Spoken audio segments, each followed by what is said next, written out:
In March 1939, Eugenio Pacelli, a seasoned Vatican diplomat with a reputation for cautious pragmatism, ascended to the papacy as Pope Pius XII. The world stood on the brink of catastrophe. Adolf Hitler's Nazi Germany had already annexed Austria and Czechoslovakia, and the invasion of Poland loomed. Fascist Italy, under Benito Mussolini, was Hitler's ally, placing the Vatican geographically encircled by Rome in a precarious position. Pius XII, a Roman by birth, was no stranger to the delicate balance of diplomacy.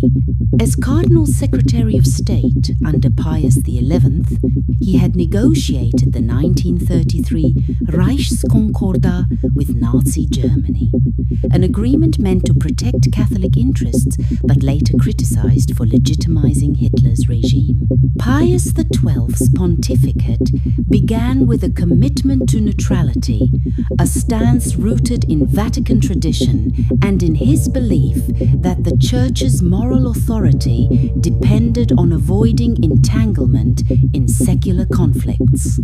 Yet neutrality was a dangerous tightrope. Nazi atrocities, especially against Jews, grew with each passing year. By 1943, as the tide of war turned against the Axis, Pius XII faced a terrifying prospect: a Nazi plot to seize the Vatican and kidnap him. This looming threat gave rise to a secret escape plan, one that would define his legacy as the Pope who fled.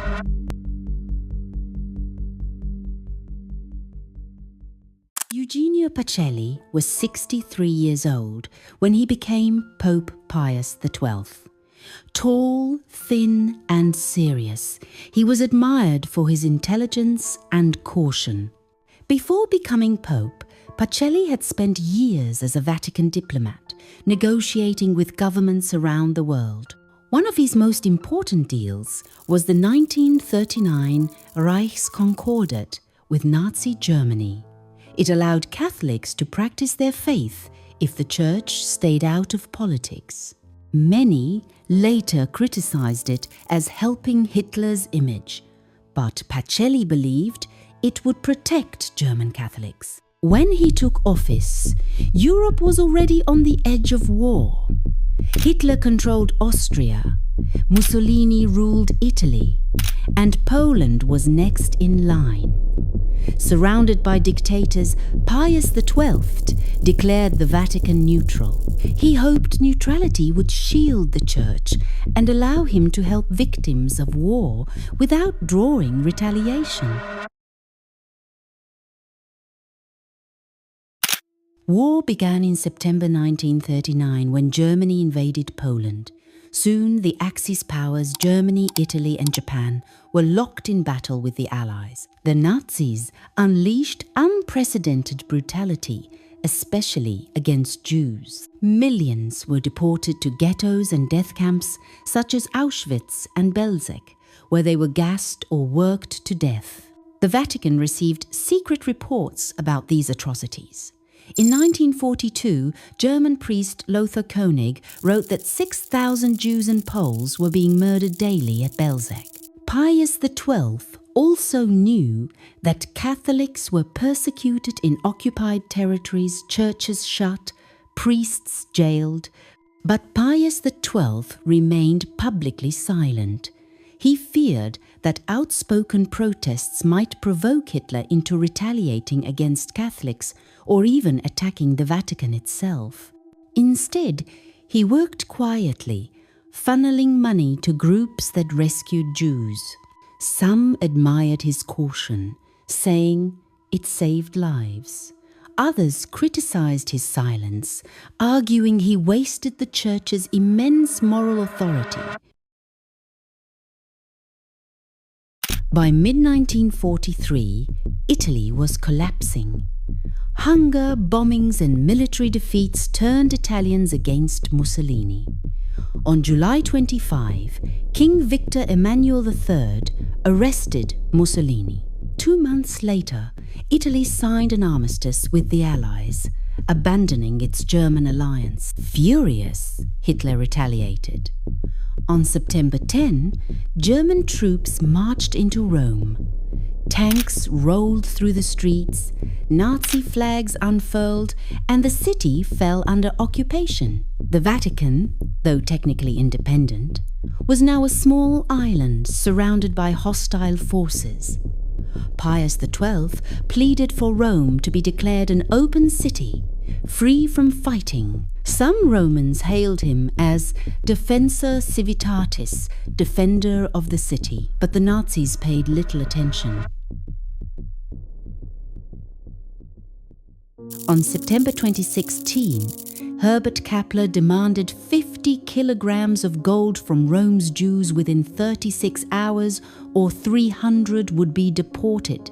Pius XII even offered to lend 15 kilograms to help. Ultimately, the Jewish community gathered enough, but it was only a cruel prelude. On October 16, at dawn, SS troops raided Rome's Jewish ghetto. In the Roman razzia, 1,025 Jews, including children and infants, were seized. Vatican aides managed to negotiate the release of 252, mostly non-Jews or those in mixed marriages. The remaining 1,007 were sent to Auschwitz. Almost all perished.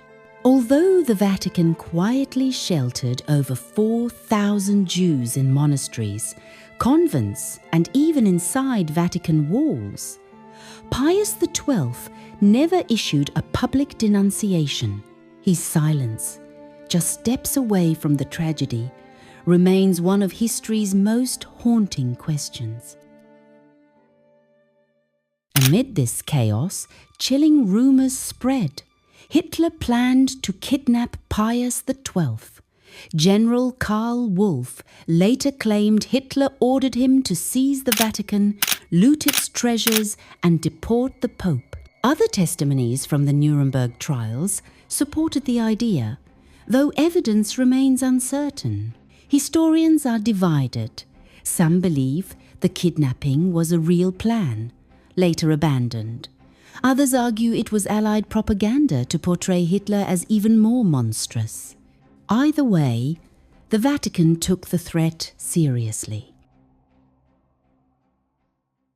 Faced with possible abduction, Pius XII crafted a daring contingency.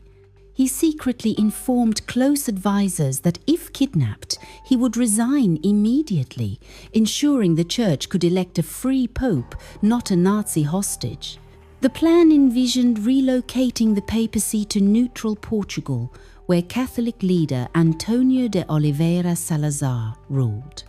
From there, the Church could survive, even if Rome fell. Escape would have required disguises, safe houses, and secret routes similar to those already used to hide Jews. Though never tested, the plan underscored Pius XII's determination to protect the institution over his personal safety.